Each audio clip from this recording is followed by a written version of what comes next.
It's been a minute since we've made some content, and it's been a really tough period for me on the charts, not gonna lie. The last couple funded accounts we've blown them relatively quickly, and it's a repeated habit. I've been delaying the content, been delaying the live streams, even recording this video I've been putting off. But yeah, I think really diving into the psychology series is gonna level me up as a trader, and I think it's gonna be great to add to the repertoire of what we've been working towards with the challenge here. So today's episode is episode 3, titled Stop Beating Yourself Up. We're going to look through the science of self-compassion, not just after a bad trading day, but just a bad day in general.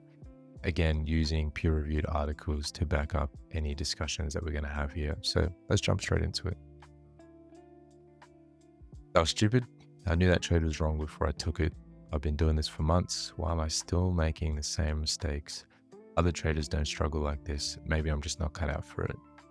Honestly speaking, this is a thought that has been coming into my head the past week and a half. Just thinking, why am I still doing the same stupid things? Why can't I get another payout? I've been pretty hard on myself, but we're going to get into why the research says that the opposite is true, of why this negative self-talk is not actually accountability, but actually detrimental to your future trades. So Kristin Neff in 2003 did a study on self and identity, and the model defines self-compassion as a specific, measurable psychological orientation towards oneself during times of failure, inadequacy, or suffering. Not about feeling good, it's about responding to difficulty in a way that supports rather than sabotages subsequent performance. So the main real key concepts here are self-kindness, common humanity, and mindfulness. Treating yourself with the same care and understanding you would offer to a close friend is really good advice to be kind to yourself, because it's so easy for us to be self-critical on ourselves. But then if someone else is in a situation, you'd be like, keep your head up, keep moving forward. But yeah, internally for ourselves, we seem to go the other way. Recognizing also that failure, loss, and imperfection are part of the universal human experience.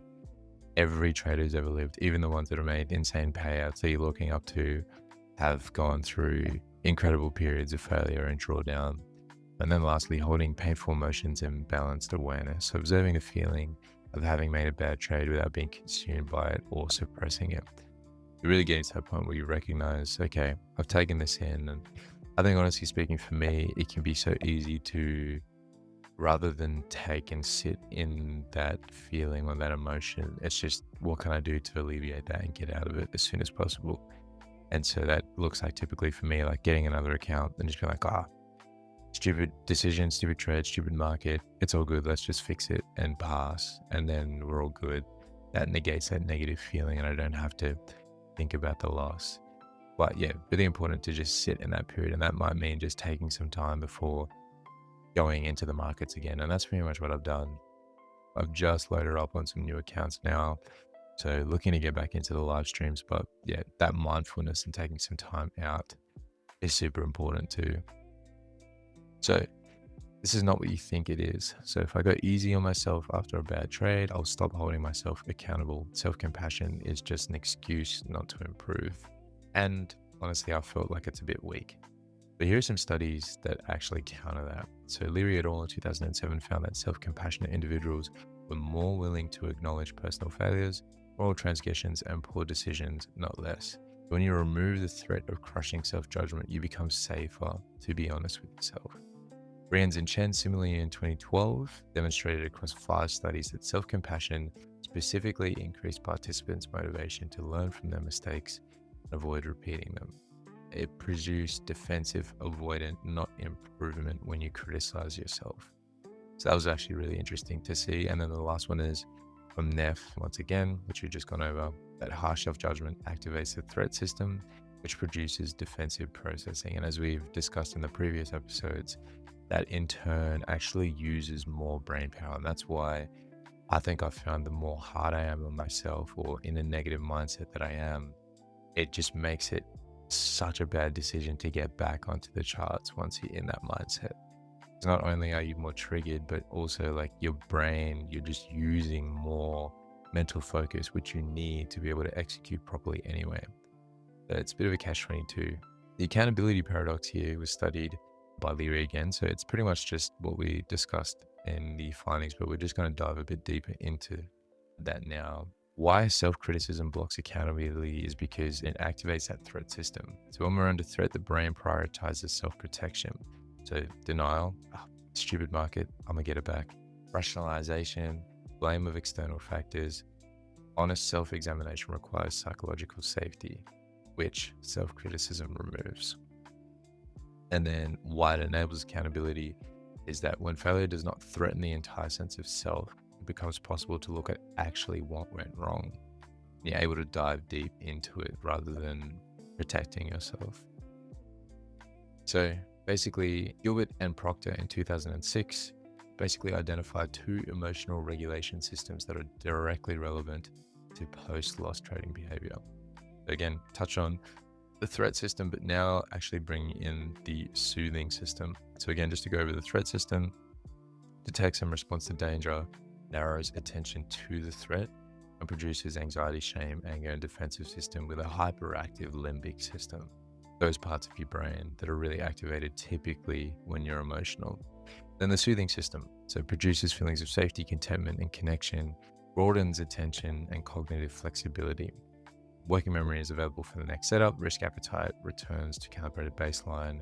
Rule following, which is super important. You're actually going to adhere to your rules.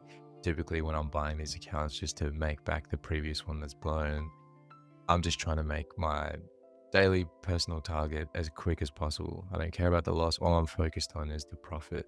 Again, just highlights that my mind is just not where it needs to be. So what happens typically after you blame yourself for a bad trade? So loss aversion activates, as we just discussed, after the bad trade. Then the inner critic comes in. So that's self-judgment. Undisciplined, stupid, I need better. What am I doing? That's actually activating your threat system on top of the loss aversion again. Cognitive resources are redirected. Again, ego depletion coming into it now. That sense of, I need to get this back, which you can't really do in that state anyway. And then again, next trade is taken from that. So I guess looking now at why we want to focus on self-compassion, coming back to the study by Briers and Chen. So basically they had study 1. So after reflecting on a personal moral failing, self-compassionate participants showed more motivation to be a better person than those who engaged in positive self-distraction. Study 3 highlighted that after performing poorly on an initial intelligence test, self-compassionate participants studied harder for the subsequent test. Self-critical participants studied less. And then lastly, self-compassion led to improved performance in an actual second attempt after failure, not just stated motivation to improve, but measured outcome improvement. So it's interesting given that when we're harsh on ourselves, it does impact future decisions. And that's pretty much what I want to focus on with this episode of this psychology of self-compassion.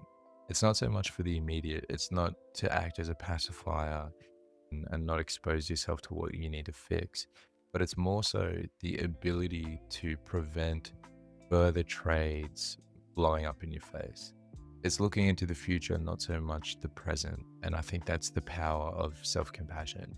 And again, expanding that horizon, even for payouts, rather than, okay, what's the fastest way I can get a payout? Expanding that to, it'll come when it comes, I think is even an act of self-compassion as well. To be kind to yourself that, you're not this perfect person that's going to get everything right. Giving yourself the ability to, make mistakes, to fail, to be in drawdown and have positive belief to get yourself out of that, I think is super important. Inner critic is not the truth. I think this is another one as well. Typically when we have a voice in our head, it comes in the form of a truth or a lie. It's pretty binary. Something's either true or it's not. And I think sometimes the hardest part is when a lie feels like the truth. And until you tell yourself that truth that you're believing is actually a lie, it's going to remain as something that you positively reinforce and becomes true in your mind. So it really takes, again, stepping out of yourself, having that mindfulness to realize, is this true or is this not? Is this a lie that's actually sabotaging the way that I'm thinking and acting? The harsh internal voice that traders hear after a loss is not an objective assessment of their ability. The learned self-regulatory pattern, often developed in childhood or through high-pressure environments, that fires automatically in response to failure cues. So Neff's research says that most people apply far harsher standards to themselves than they will ever apply to a friend in the same situation. So the inner critic is not wisdom, it's an automatic process that mistakes harshness for rigor. And so something that you could do is genuinely write a letter to yourself and post it as if you were sending to a friend.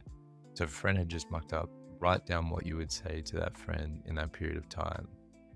And it's basically going to give you insights as to, what you should be doing moving forward as well. You typically tell your friend, keep your head up, you're moving forward, don't get dragged in that. Whereas for yourself, it's, oh man, maybe this isn't for you, maybe you should quit. And it's like, would you really tell your friend that if you're really trying to encourage them to push to that next level? So I think that inner critic, again, recognizing that although there is some validity, especially for myself, you got to get to a point where you say, enough's enough. I don't want to keep making these same mistakes, but it's got to come from a point of love and compassion. Otherwise, the negativity is going to keep on spilling. So the reframe that changes everything. Self-compassion is not the alternative to high standards. It is what makes high standards sustainable. You cannot repeatedly expose yourself to failure and learn from it if failure destroys you every time. So if you can't even bear to look at it and bear to analyze and bear to journal and bear to post videos like this and be upfront and actually come to the table with it in a way of self-compassion, we're not moving forward. We're not having those high standards. And again, having the patience to recognize that this is going to take time. And so I'm going to be kind to myself that I'm not putting a time frame on anything. I just need to keep showing up, keep making these videos, keep being consistent in my process. And eventually over time, things will work out. So things you can do right after a bad trade. Name it without amplifying it. That's self-kindness. Say out loud or write down, that was a losing trade, I'm frustrated. Stop there. Don't add any interpretation, blame, or prediction, or trying to figure out anything really. You're just naming the emotion, naming how you're feeling. You're just sitting with that feeling. And then contextualize it into the broader picture as we just discussed. So remind yourself, not as a coping mechanism, but as a factual statement that every funded trader in the world has taken bad trades today. Some will be up, yes, but some would have taken some pretty big losses in the same way that you did. It's a statistical variance, so recognizing the universal nature of failure reduces the threat response and restores access to rational processing. So the reason you're doing that is just so that your brain doesn't go spiraling and thinking that, why can't I be like this person or that person? Again, having that reference point that we discussed on in episode 1 is super important for that too. And then after all of this is done, you've reminded yourself, you've identified, you haven't really made any judgments to how you're feeling, then you're going to write a 2-minute neutral review. And this is just the benefit of journaling. Wait a minimum of 5 minutes after the trade closes before reviewing it. Then ask yourself, what was the entry reason? What actually happened? What does this tell me about the setup or execution? No judgment, no character assessment, just the data. So you're not getting any emotions in there, just purely what happened. I got stopped out, or reversed on me, whatever happened. And then at a later date, you're going to come and review that as well. So you're going to be in a heightened emotional state once this happens. You get stopped out, it's bound to happen.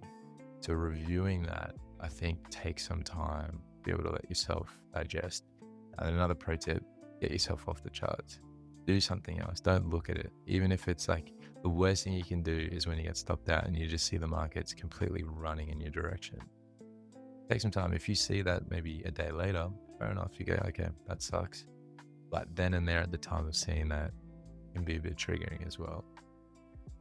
But let's look at the bottom line. It's a pretty repetitive episode today, but I think it just highlights the point of why self-compassion is so important and why self-criticism is so detrimental. Trying to look at things from a binary perspective, meaning it either is yes or no, it's black or white, I think just helps with processing and keeping that mental capacity full. The more options and the more ideas, the paralysis analysis, when you have too much and you can't focus, it doesn't help. But recognizing self-compassion, good. self-criticism, bad. I think keeping that in check is really going to help elevate not just this trade, the next 2 trades, but the remaining trades of the rest of your career. Next episode, we're going to go over training your brain for pressure before the challenge starts. So stress inoculation. Tom Hugard talks a lot about this in his book, Best Loser Wins, about him visualizing taking losses before he even gets to the charts. That way, when it happens, he's already trained his mind for that outcome. So yeah, really keen to dive into that next episode, and all the best for you guys for your trading. God bless.